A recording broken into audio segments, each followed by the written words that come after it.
নমস্কাৰ প্ৰিয় দৰ্শক, মই শেৱালি। আমাৰ চেনেলৰ অন্য এটি ভিডিঅ'লৈ আপোনাক স্বাগতম জনাইছোঁ। প্ৰিয় দৰ্শক, আপুনি এনেকুৱা এটা গোপন কাহিনী জানেনে, যিটো চাগে কোনেও নাজানে? এনেকুৱা এটা কাহিনী যিটো সময়ৰ লগে লগে সময়ৰ পৃষ্ঠাত লুকাই থাকিল। এই কাহিনীটো হ'ল এটা গো-মাতাৰ কাহিনী, যিয়ে মানৱ জাতিৰ এটা ঘৃণনীয় কাৰ্যৰ বাবে সমগ্ৰ নাৰী জাতিটোক অভিশাপ দিছিল, যাৰ পৰিণাম এতিয়াও আমাৰ মা, ভগ্নী আৰু কন্যাই প্ৰতিদিনেই ভুগিবলগীয়া হৈ আছে। আজি আমি এই ৰহস্যৰ গভীৰতালৈ গৈ আপোনালোকক ক'ম, এই অভিশাপৰ উৎপত্তি হোৱা সময়ৰ কাহিনী আৰু ইয়াৰ প্ৰভাৱ আজিও কেনেকৈ দেখিবলৈ পোৱা যায়। বহুত আগৰ কথা, এখন সৰু গাঁৱত এজন অতি সৎ স্বভাৱৰ কৃষক এজন বাস কৰিছিল। বছৰ বছৰ ধৰি তেওঁৰ লগত এটা গো-মাতা আছিল। সদায় ৰাতিপুৱা খেতিয়কে গো-মাতাটোক মৰমেৰে গা ধুৱাই সেউজীয়া ঘাঁহ আৰু দানা-পানী আনি নিজৰ ঘৰৰ এক নিৰ্দিষ্ট স্থানত ৰাখিছিল। গো-মাতাজনীয়েও খেতিয়কক মৰমেৰে সেৱা আগবঢ়াইছিল। তাই প্ৰচুৰ পৰিমাণে গাখীৰ দিছিল, যিটো খেতিয়ক আৰু তেওঁৰ পৰিয়ালৰ বাবে এক অমূল্য সম্পদ হৈ পৰিল। কিন্তু সময়ৰ লগে লগে পৰিস্থিতিবোৰ সলনি হৈ গ'ল। এদিন হঠাতে গো-মাতাজনীয়ে গাখীৰ দিয়া বন্ধ কৰি দিলে। খেতিয়কে ভাবিলে, তাই মোৰ বাবে এতিয়া কোনো কামৰ নাথাকিল। তাই কেৱল খাদ্য খাই মোৰ ওপৰত বোজা হৈ পৰিব। এই বুলি কৈ খেতিয়কে গো-মাতাজনীক এৰি গুচি গ'ল। গো-মাতাজনীয়ে উদাস মনেৰে গাঁৱৰ পৰা এখন প্ৰাচীন আৰু নিৰ্জন মন্দিৰৰ ওচৰত নিৰ্জন পথাৰ এখনৰ ফালে ওলাই গ'ল। গো-মাতাজনীয়ে আঁঠুযুৰিৰে ভগৱানৰ ওচৰত প্ৰাৰ্থনা কৰিলে, হে ভগৱান, মানুহবোৰ কিয় ইমান নিষ্ঠুৰ আৰু নিৰ্দয় হৈ পৰিছে? আমি তেওঁলোকৰ সেৱা কৰোঁ, আমি সিহঁতক আমাৰ গাখীৰ দিওঁ, আমি তেওঁলোকৰ মংগলৰ বাবে দিনে নিশাই কাম কৰোঁ। তথাপিও আমি যেতিয়া কোনো কাম কৰিব নোৱাৰা হৈ যাওঁ, তেতিয়া আমাক ত্যাগ কৰি দিয়ে। আমাৰ সেৱা অসাৰ নেকি? সময়ৰ চক্ৰ চলি থাকিল। কেইমাহমানৰ পাছত গো-মাতাজনীয়ে গৰ্ভৱতী হৈ অৱশেষত এটা ধুনীয়া আৰু সুস্থ পোৱালি জন্ম দিলে।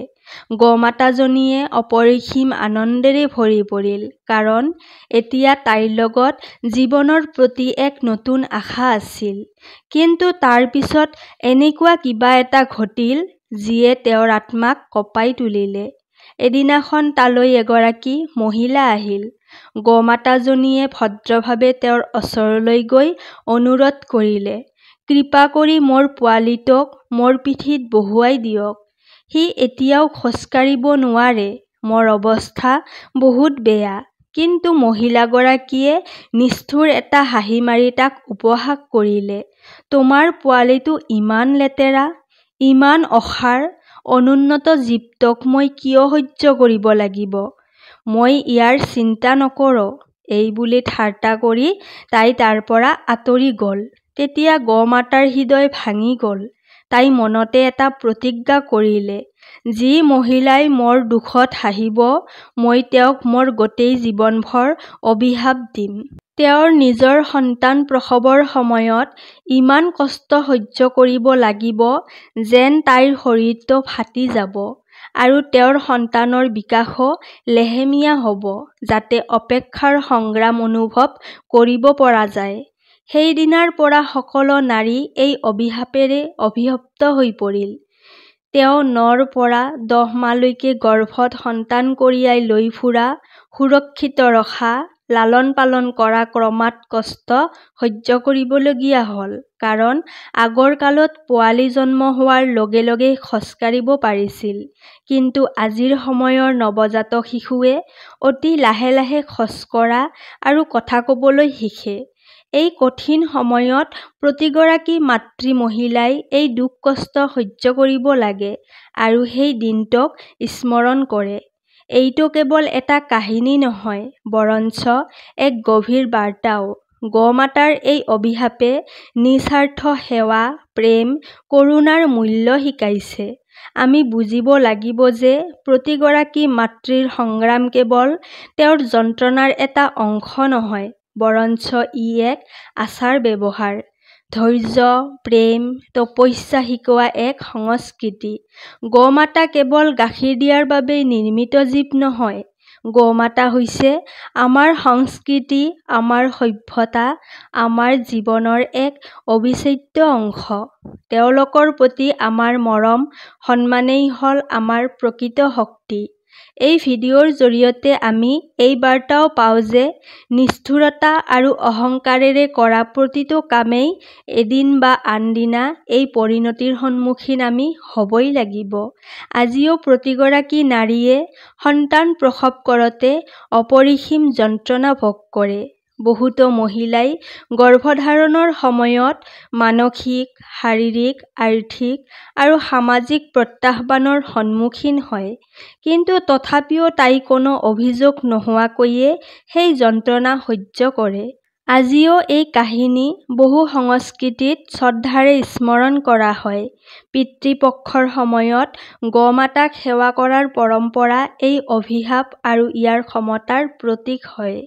মানুহে ক্ষীৰ, ঘিউ, বিভিন্ন সেউজীয়া ঘাঁহ আৰু অন্যান্য পবিত্ৰ বস্তু গোমাতাক অৰ্পণ কৰে।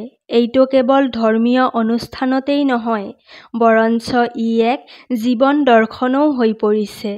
মা, ভগ্নী, কন্যা আৰু গোমাতা ই কেৱল আমাৰ জীৱনৰ এটা অংশ নহয়, তেওঁলোক আমাৰ পৰিচয় আৰু সংস্কৃতিৰ আত্মা। আহক আমি সকলোৱে গোমাতাক আন্তৰিকতাৰে সন্মান জনোৱাৰ প্ৰতিশ্ৰুতি দিওঁ। প্ৰতিগৰাকী মাতৃ-মহিলাৰ সংগ্ৰাম আমি বুজিম আৰু তেওঁলোকক সন্মান কৰিম। আমি আমাৰ কৰ্তব্য মৰম, সেৱা আৰু মমতাৰে পালন কৰিম। এয়াই আমাৰ জাতিৰ সৰ্বোচ্চ শক্তি। সেইবাবে ইয়াৰ পিছৰ পৰা আপুনি যেতিয়াই গোমাতাক দেখে, তেতিয়া তেওঁক জন্তু বুলি নাভাবি আমাৰ সংস্কৃতি, আমাৰ পৰম্পৰা আৰু আমাৰ সংস্কাৰৰ প্ৰতীক বুলি গণ্য কৰিব। যদি আপোনালোকে এই ভিডিঅ'টো প্ৰেৰণাদায়ক বুলি ভাবে, তেন্তে ভিডিঅ'টিত এটা লাইক কৰিব আৰু শ্বেয়াৰ কৰিবলৈ নাপাহৰিব। আৰু এনেকুৱা ধৰণৰ জ্ঞানবৰ্ধক ভিডিঅ' পাবৰ বাবে চেনেলটো ছাবস্ক্ৰাইব কৰি ৰাখিব। তেতিয়াহ'লে আজিলৈ ইয়াতে সামৰিছোঁ। কাইলৈ পুনৰ লগ পাম আন এটি ভিডিঅ'ৰ সৈতে। ধন্যবাদ।